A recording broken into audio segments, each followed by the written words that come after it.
അപ്പോൾ ഞാൻ പറയുന്നു, ഇപ്പം ജാതിയൊക്കെ നടത്തിയല്ലോ, 2 ജാഥ കഴിഞ്ഞു.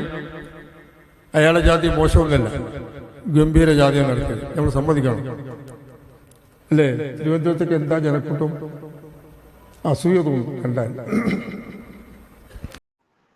ഇതിൽ അബ്ദുറഹ്മാൻ കല്ലായി പറഞ്ഞല്ലോ, തിരുവനന്തപുരത്ത് നമ്മളെ ജാഥയുടെ സമാപന സമ്മേളനം കണ്ടാൽ എന്താ ആള്, കണ്ടാൽ തന്നെ അസൂയ തോന്നും. അങ്ങനെ അസൂയ തോന്നുന്ന ഒരു എന്തിനെ ഞാൻ കാണിച്ചു തരാം. മൂപ്പർക്ക് അസൂയ തോന്നുന്നു മൂപ്പര് അലങ്കാരികമായി പറഞ്ഞ കേട്ടോ.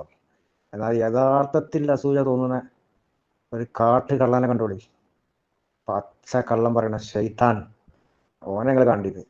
കല്ലായി പറഞ്ഞത് സത്യമാണ്. ഇവനെ പോലത്തെ ആൾക്കാർക്ക് അസൂയ തോന്നും. അസൂയ തോന്നുന്ന കോല ഞാൻ കാണിച്ചു തരാം, അതൊന്ന് കണ്ടുനോക്കി. ഇന്ത്യ രാജ്യമെന്ന് പറയുന്ന രാജ്യം ഇന്നുവരെ കണ്ടിട്ടുണ്ടാവില്ല, ഇനി കാണാൻ പോകുന്നില്ല. എന്ത് 4 തലകെട്ടിട്ട് മൊയിലേരുട്ടിയാൾ മുന്നിലിരുന്ന സദസ്സിനെ കുറിച്ചായി പറയുന്നത്. 4 മൊയിലേമാർ അവിടുന്നും ഇവിടുന്നും വന്ന് അതെന്നെ അവിടെ എത്തിയിട്ട്, വെള്ളിയാഴ്ചയാണല്ലോ, ജുമ പോലും പലർക്കും കിട്ടിയില്ല. അതെല്ലാം ആയിട്ട് അവിടെ വന്നിട്ട് ഇരുന്ന്, എടാ ഹയവാനെ, ഇജി കണ്ണടച്ച് ഇരുട്ടാക്കി ഇരുട്ടാവില്ല. 4 മൂലയിട്ടാ അവിടെ വന്നിരുന്നേ. 4 മൂലയന്മാർ തലയിൽ കെട്ടി കണ്ടാണ് തിരുവനന്തപുരത്ത് വന്നിരുന്നേ. തന്നെ എൻ്റെ അസൂയോട് പറയാ ചെയ് എന്താ ചെയ്യാച്ച്, പാച്ച നുണ പറയില്ലേ? ഇതോട് അസൂയ എന്ന് പറഞ്ഞാല് കണ്ണടച്ച് ഇരുട്ടാക്കുക. നീ മൈന്തിൻ്റെ ഇത് കേട്ടിക്കാണ്ട് നമ്മളെ പരിപാടി കാണാത്ത ആൾക്കാരെ എന്താ വിചാരിച്ച, അത് 4 ആൾക്കാരുണ്ടാവുള്ളൂ. പണ്ട് മാനവസഞ്ചാരം നടത്തിയപ്പോഴേ ഈ മൊയിൻ്റെ ആദ്യം എന്ത് പറഞ്ഞറിയോ, അത് 4 ആൾക്കാർ വന്നിട്ടുള്ളൂ പറഞ്ഞു. ഇതേപോലെ കുറച്ചാണ്ടെത്തിയപ്പോൾ തന്നെ ഈ മൊയിൻ്റെ എന്ത് പറഞ്ഞു, 4 റോഡും ബ്ലോക്കാക്കി, ആൾക്കാരും കിട്ടും വന്നിക്കാണ്ട് 4 റോഡും ബ്ലോക്കാക്കി. എങ്ങനെയുണ്ട്? തിരുവനന്തപുരം മൊത്തം ബ്ലോക്കാക്കി. അപ്പോൾ ഈ 4 ആൾക്കാർ വന്നാൽ തിരുവനന്തപുരം മൊത്തം ബ്ലോക്കാവുമോ? ഈ മൊയിൻ്റെ പ്രസംഗിച്ചാണ്. കള്ളുടിച്ച് കണ്ട ഈ ഹയവാൻ സ്റ്റേജിൽ കയറില്ലേ, വെറുതെ പറയില്ലേ. ഇതൊന്നും ഞാൻ പറയുന്ന പദങ്ങളും പ്രയോഗങ്ങളും ഇങ്ങോട്ട് പറഞ്ഞ പ്രയോഗങ്ങൾ മാത്രമായിട്ട് അങ്ങോട്ടും പറയുള്ളൂ. എല്ലാത്തിനും ക്ലിപ്പിൻ്റെ കയ്യിലുണ്ട്, ആർക്കും വേണമെങ്കിലും ഞാൻ കാണിച്ചു തരും. ഞാൻ എന്ത് പദം പ്രയോഗിക്കുന്നുണ്ടോ അതൊക്കെ നമ്മൾ ഉസ്താദന്മാരുടെ പേരിൽ ഇങ്ങോട്ട് പ്രയോഗിച്ചതേ അങ്ങോട്ട് കൊടുക്കുള്ളൂ. മനസ്സിലായോ? അപ്പം അതിൻ്റെ പേരിൽ ആരും ബേജാറാണ്ട.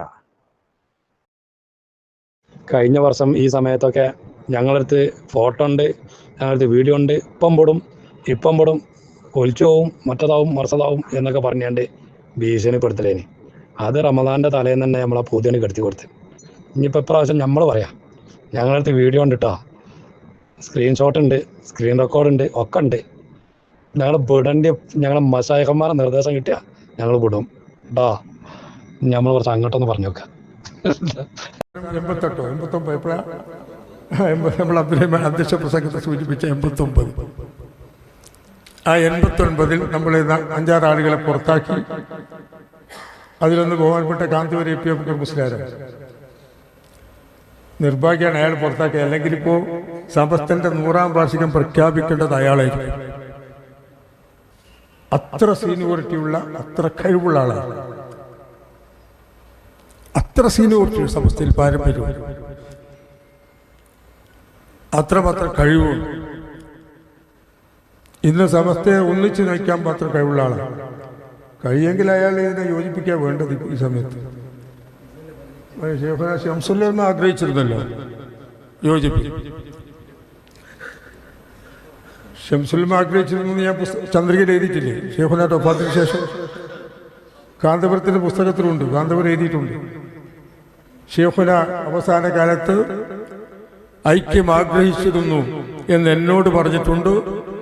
ഈ കാര്യം ശൈഖുനയുടെ വഫാത്തിന് ശേഷം ചന്ദ്രയിൽ അബ്ദുറഹ്മാൻ കല്ലായി എഴുതിയിട്ടുണ്ട് എന്ന് കാന്തപുരത്തിൻ്റെ പുസ്തകത്തിൽ, അയാൾ സ്വയം ജീവചരിത്രം എഴുതിയിട്ടില്ല, ആ പുസ്തകത്തിൽ.